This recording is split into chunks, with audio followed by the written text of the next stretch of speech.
কাটাকুটি রেডি। দেখো বাঁধাকপি কাটছি, বাঁধাকপি আলু দিয়ে ঘন্ট করব। আর এটা হচ্ছে মূলা ঝিরিঝিরি করে কেটে রাখছি।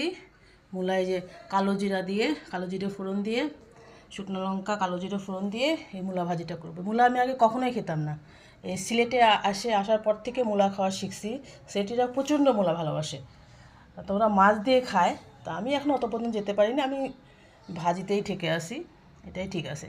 আর এই দেখো বেগুন আমি হলুদ লবণ দিয়ে মাখায় রাখছি। হলুদ লবণ মাখায় রাখলে কি হয়, তেলটা কম লাগে এই আর কি। শিম আলু ভাজি করব, ওই যে পাঁচফোড়ন দিয়ে শিম আলু ভাজি করব। আর এই সব মশলা রাখছি, বাঁধাকপির জন্য রাখছি এটা, এই যে গরম মশলা, আদা, এই যে শুকনো মরিচ, তেজপাতা, আর জিরাটা এখানে নাই, জিরাটা আমি দিয়ে ফোড়ন দিয়ে বাঁধাকপিটা সুন্দর করে ভেজে এই যে জিরার গুঁড়া দিয়ে সুন্দর করে